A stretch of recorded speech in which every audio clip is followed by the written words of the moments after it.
Assalamualaikum warahmatullahi wabarakatuh. Para pembelajar filsafat dan etika komunikasi, selamat berjumpa lagi dengan saya, Bapak Saifuddin Zuhri, di dalam mata kuliah ini. Di dalam pertemuan ini, kita akan membahas satu topik yang berjudul filsafat media. Para pembelajar yang budiman, sebagaimana yang sudah kita telaah pada pertemuan-pertemuan sebelumnya, bahwa hakikatnya manusia adalah makhluk komunikasi. Sedikit kita meminjam istilah yang dikemukakan oleh Habermas, bahwa manusia adalah makhluk yang selalu membutuhkan interaksi sosial. Dia selalu butuh orang lain untuk memaknai dirinya. Karena itu, komunikasi sangat menentukan makna kehadiran manusia.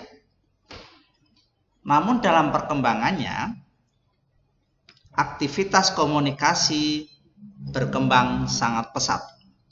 Terlebih lagi dengan kehadiran teknologi media dan hadirnya media baru. Maka semakin intensiflah proses-proses komunikasi tersebut yang diperantarai oleh media. Para peserta pembelajar, kemajuan infrastruktur komunikasi yang begitu masif dan intensif sekarang ini semakin menegaskan bagaimana peran media di dalam proses komunikasi. Terlebih kalau kita lihat bahwa konon dunia sekarang sedang memasuki era 4.0. Sebuah era di mana terjadi intensifikasi teknologi komunikasi yang semakin canggih, semakin masif, dan semakin intensif di dalam proses-proses komunikasi. Nah, dengan kata lain, proses komunikasi hampir selalu termediasi. Kehadiran media ini tentu saja membawa perubahan krusial dan signifikan, baik pada tataran konseptual maupun praktek komunikasi itu sendiri. Para pembelajar yang saya hormati, sebagaimana sehari-hari kita bisa saksikan dalam perilaku hidup kita, bahwa hadirnya alat komunikasi begitu sangat dominan di dalam proses-proses komunikasi. Bahkan di dalam keluarga sendiri pun, walaupun kita berada di ruang yang sama, sering sekali kita termediasi oleh media. Nah, begitu juga di dalam proses-proses interaksi dengan orang lain atau dengan kelompok lain. Kehadiran media begitu masif, begitu besar, ya, dan begitu dalam dalam proses-proses komunikasi kita. Nah, masif dan intensifnya media dalam aktivitas komunikasi ini menjadikan media sebagai institusi yang penting yang mempengaruhi unsur-unsur komunikasi. Sejak dari komunikator, komunikan, pesan, dan dampak atau umpan balik dari komunikasi itu sendiri. Oleh sebab itu, persoalan media ini tidak bisa dianggap remeh dan hanya sekedar diposisikan secara instrumental di dalam transmisi pesan. Media sekarang ini menduduki posisi yang sangat penting dalam proses komunikasi. Bahkan di sini saya sebut sebagai institusi. Media sekarang ini melembaga dan menentukan banyak hal. Bagaimana persepsi, bagaimana umpan balik, dan bagaimana pesan itu sendiri, media berperan sangat penting. Nah, para peserta pembelajar, slide berikutnya, mari kita lihat bagaimana media di dalam pandangan filsafat. Sebagaimana sudah kita kaji pada pertemuan yang lalu, bahwa ada 3 pilar penting di dalam filsafat, yaitu ontologi, epistemologi, dan aksiologi. Mari kita urai secara singkat satu persatu dari 3 pilar ini. Bagaimana media di dalam cara pandang ontologis? Nah, bersamaan dengan perkembangan media yang semakin canggih di dalam kajian filsafat, khususnya dalam bidang ontologi, maka pertanyaan yang diajukan kepada media adalah apa itu hakikat ada di era media ini? Apakah ada yang dimaksud adalah fakta-fakta real atau realita rekaan dalam media? Nah, inilah yang diajukan atau hakikat yang ingin diangkat oleh perspektif ontologis, ya. Sebagaimana kita tahu bahwa ada di dalam konteks era media ini sungguh sangat kompleks. Ada bukan hanya sekedar apa yang real terjadi, tetapi bisa jadi apa yang disebut ada, apa yang disebut realitas itu bukan fakta-fakta nyata, tapi bisa jadi itu adalah hasil konstruksi dari media. Dan ini implikasinya akan sangat banyak.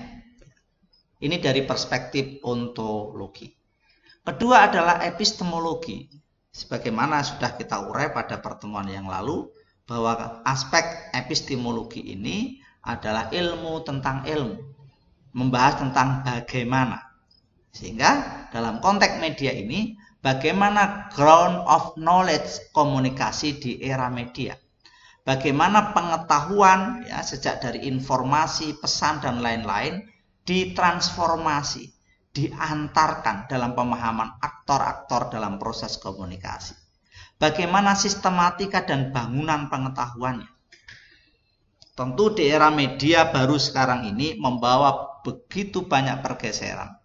Pakem-pakem di dalam bagaimana membangun struktur ilmu pengetahuan dalam konteks ini adalah di dalam penyampaian pesan-pesan komunikasi akan bergeser menjadi semakin rumit, semakin heterogen, semakin cepat bersamaan dengan hadirnya media yang semakin canggih itu.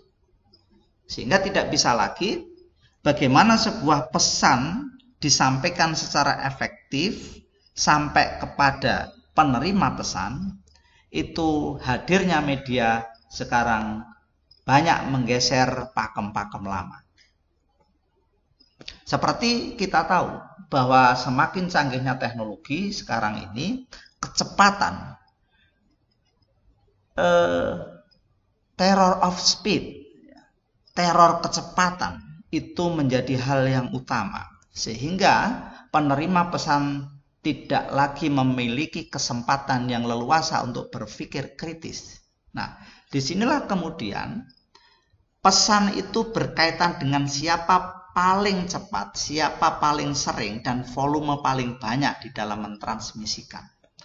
Nah, kalau sudah terjadi semacam ini, maka orang untuk mengkonstruksi apa itu kebenaran kemudian terabaikan. Inilah kemudian yang muncul apa yang disebut dengan post-truth, di mana kebenaran tidak lagi menjadi orientasi dan dasar dalam berperilaku, yang dalam hal ini adalah aktivitas komunikasi, tetapi lebih mendasarkan pada kecepatan. Nah, itu epistemologi. Aksiologi adalah bagaimana tata nilai yang berlaku dalam komunikasi yang termediasi.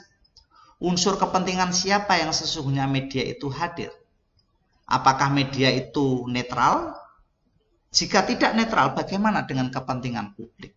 Nah, inilah yang dipertanyakan di dalam kajian-kajian filsafat mengenai media.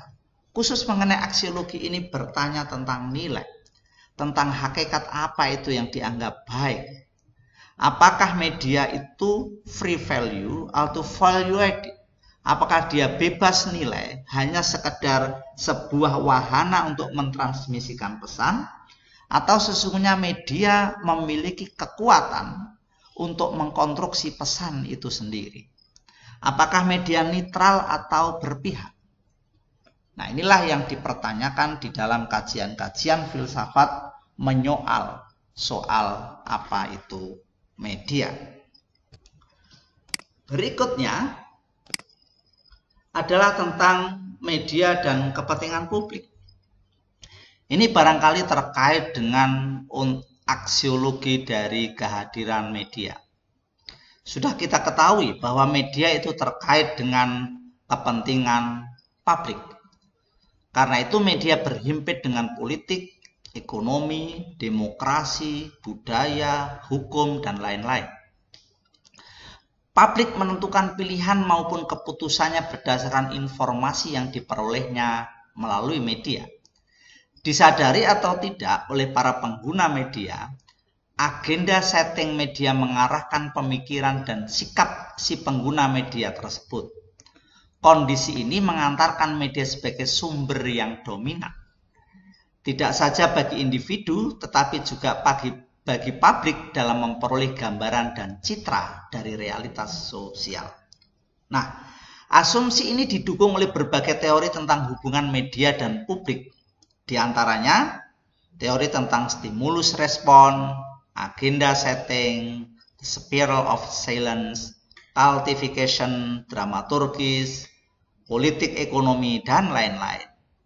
Teori-teori ini secara umum menjelaskan bahwa apabila media memberikan tekanan pada suatu peristiwa, maka ia akan mempengaruhi publik untuk menganggapnya penting.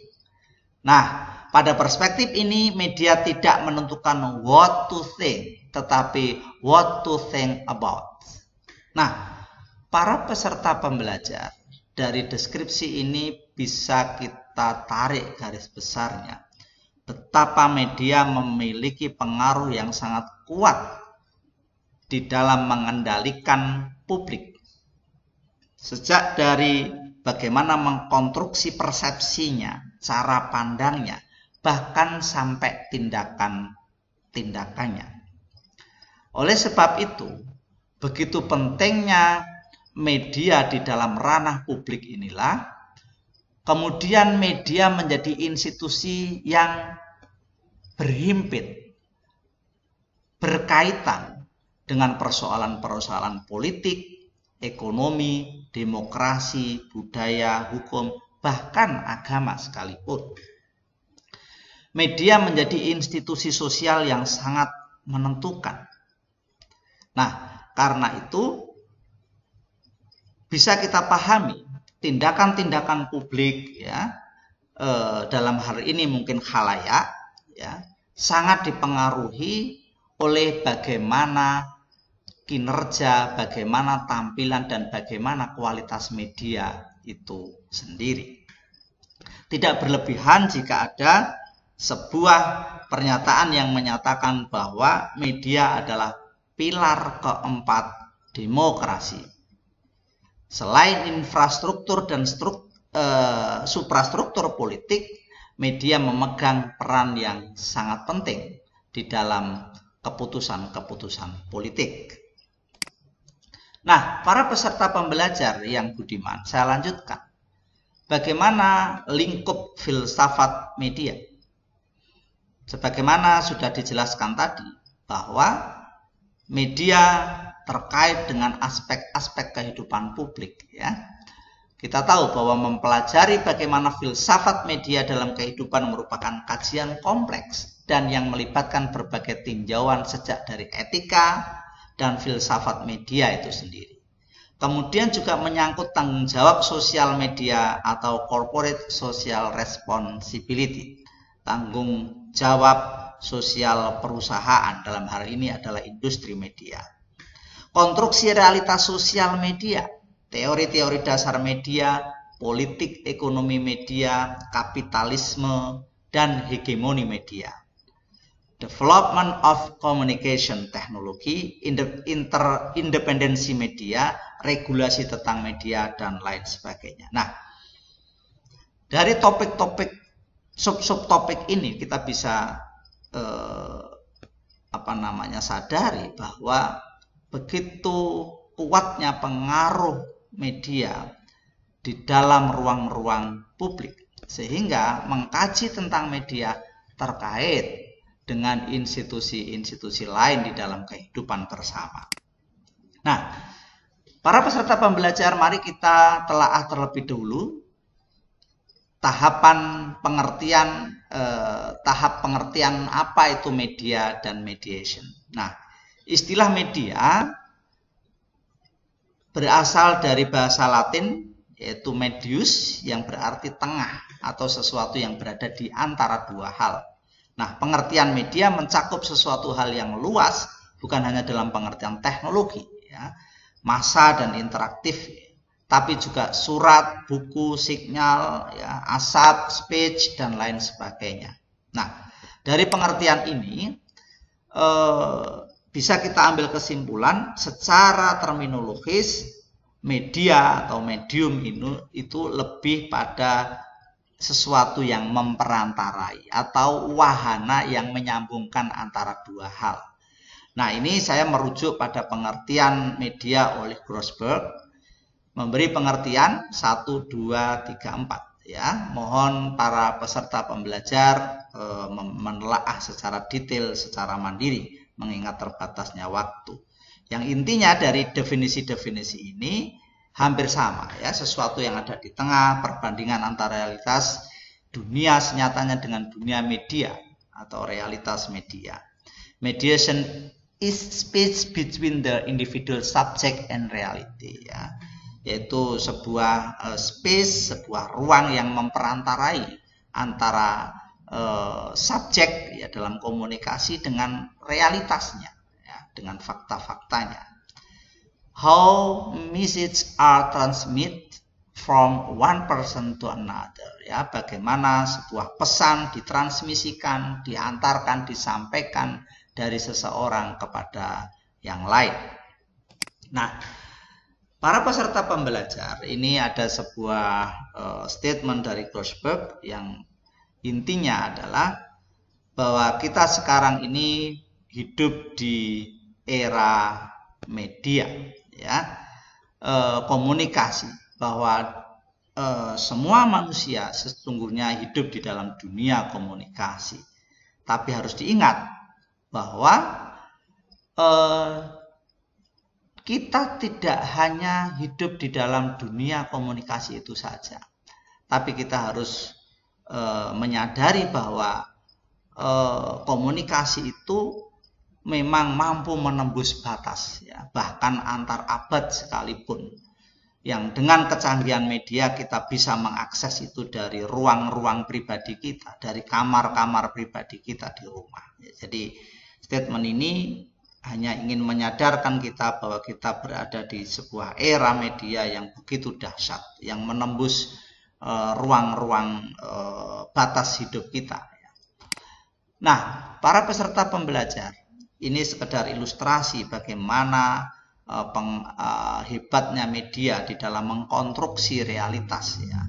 Kita tahu bahwa media ada berbagai jenis macam, ada internet, televisi, radio, ya, ada media massa, koran, ada jurnal dan lain sebagainya.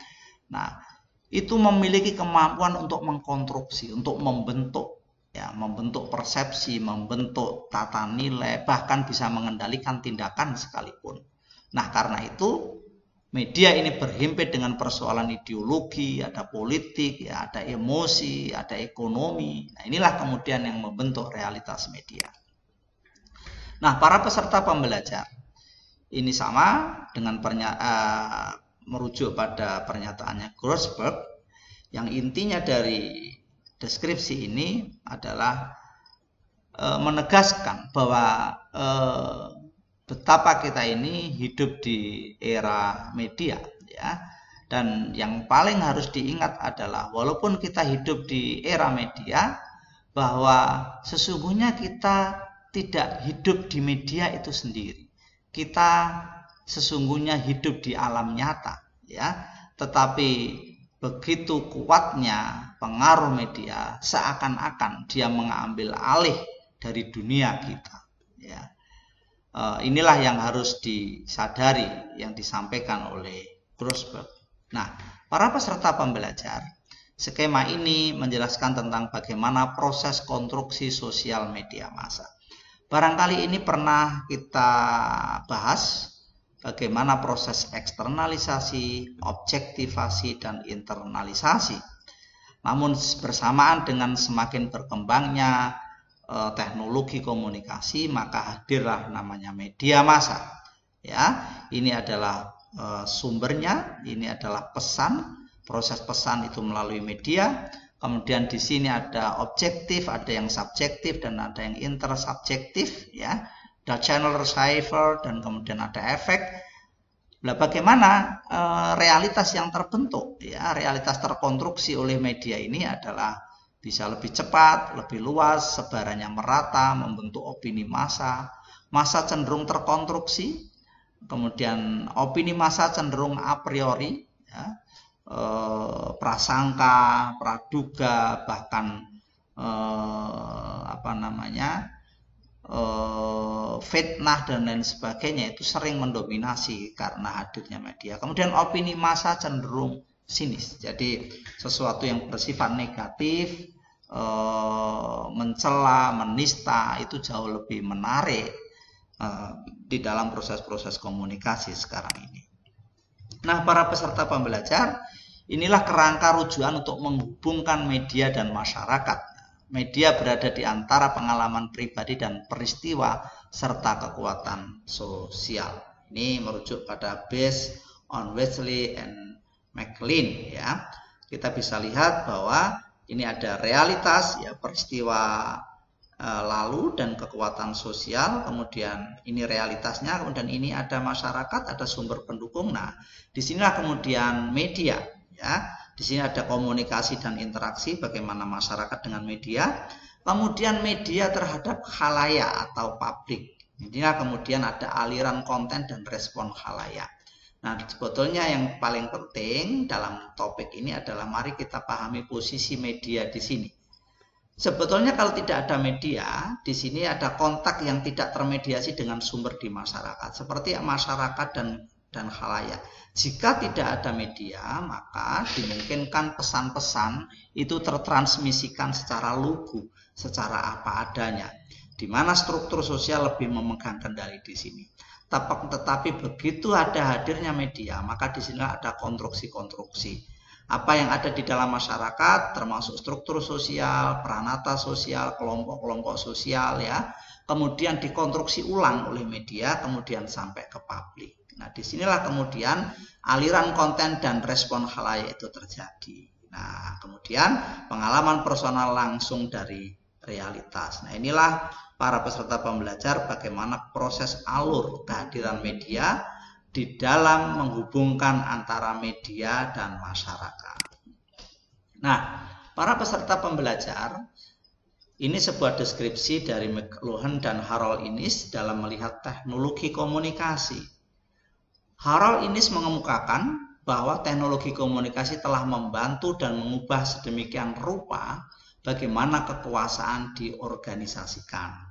Namun lebih dari itu, menurut Innis, teknologi komunikasi mengandung bias yang inherent dalam dirinya sendiri. Di sini Innis melihat bahwa teknologi komunikasi adalah sarana hegemoni. Ini meminjam istilah Gramsci yang menyinggung tentang kekuasaan. Nah, sama halnya McLuhan mengikuti Innis dalam cara yang jauh lebih positifistik dalam melihat teknologi komunikasi. Ini memang McLuhan ini lebih melihat sisi positif dari teknologi komunikasi dan lebih bersifat teknis, ya, melihat teknologi dengan sangat optimistik bahwa terkesan mengesampingkan hal-hal lain.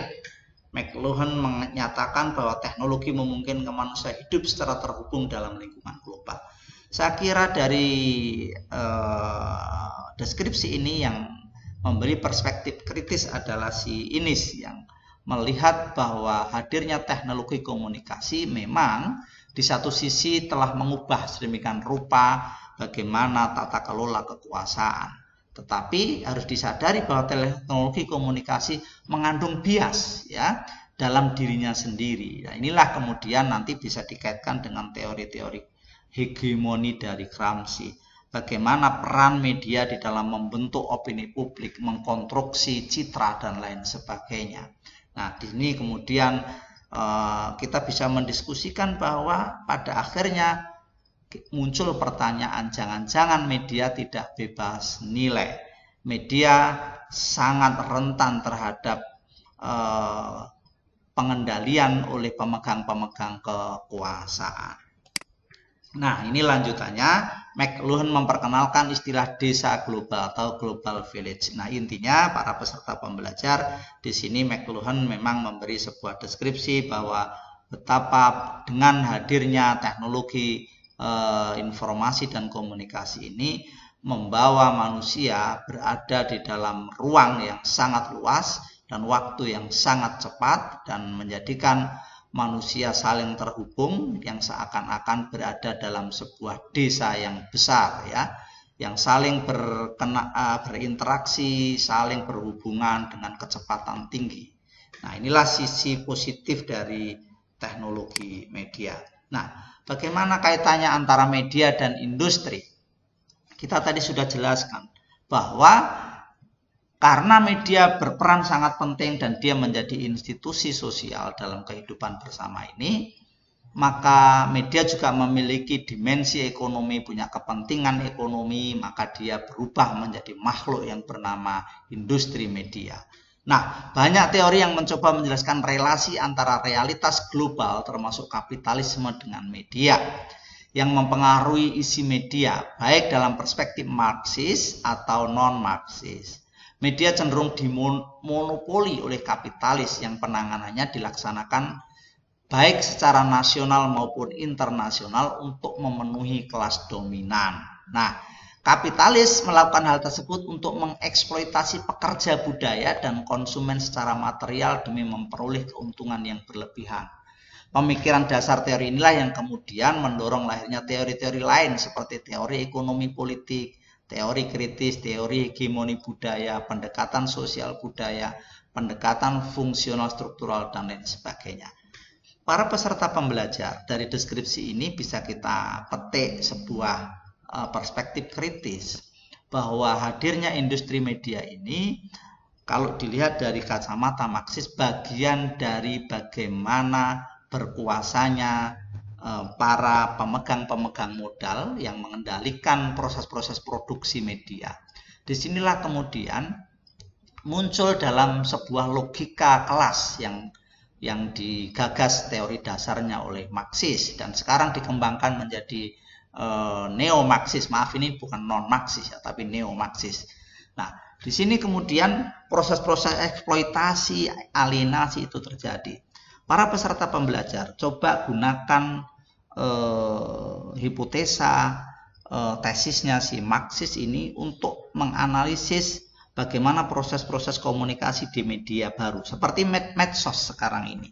Kita tidak sadar bahwa di dalam proses-proses mengakses situs, mengakses web, mengakses internet, ya baik itu melalui media-media sosial sekarang ini seperti Facebook, Twitter, ya Instagram, TikTok bahkan, terjadi eksploitasi secara berjenjang, secara hierarkis, dan kalau diamati secara lebih kritis lagi, ujung dari proses eksploitasi ini pada akhirnya adalah terjadinya eksploitasi dan alienasi yang dilakukan oleh pemegang modal tertinggi di dalam proses-proses aplikasi dari media-media baru tersebut. Nah, ini para peserta pembelajar silahkan mengkritisi dan mengembangkan lebih jauh soal ini. Nah, itulah para peserta pembelajar tentang topik hari ini. Yang mungkin bisa didiskusikan adalah apakah media itu netral atau tidak. Dukung jawaban Anda dengan data. Silahkan Anda mengamati, mengkoleksi data di lapangan. Apakah media selama ini free value, bebas nilai, atau syarat dengan kepentingan? Kedua, jika Anda menjawab media itu netral atau artinya tidak punya kepentingan, dia hanya sekedar mentransmisikan pesan, bahkan secara mulia dianggap sebagai pilar keempat demokrasi. Nah, bagaimana dengan adanya fakta keberpihakan media dan afiliasi media terhadap ideologi dan kepentingan pragmatis media? Silakan para peserta pembelajar lihat bagaimana tampilan media khususnya di negara kita ini. Apakah media-media massa yang ada lebih berpihak kepada kepentingan publik atau justru tidak bisa menahan dirinya untuk afiliatif, untuk berpihak pada kepentingan-kepentingan tertentu. Nah, ini silahkan kalau bagi yang menjawab bahwa media itu netral. Nah, jika Anda menjawab media tidak netral, bagaimana dengan fungsi media massa sebagai pilar keempat demokrasi dan kepentingan publik? Betapa berbahayanya ketika media massa tidak netral. Padahal tadi sudah kita jelaskan bahwa media yang hadir di dalam ruang publik itu berperan sangat penting di dalam proses-proses interaksi sosial. Maka kalau media massa tidak netral, maka ini akan sangat berbahaya. Nah, para peserta pembelajar, demikian yang bisa saya sampaikan secara singkat. Saya mohon peserta pembelajar untuk mengembangkan, mendalami secara mandiri dengan banyak membaca berbagai referensi dan banyak mengamati fakta-fakta di sekitar Anda. Mari kita diskusikan pada pertemuan pembelajaran secara online atau offline nanti. Kurang lebihnya mohon maaf, semoga bermanfaat. Sekian, wassalamualaikum warahmatullahi wabarakatuh.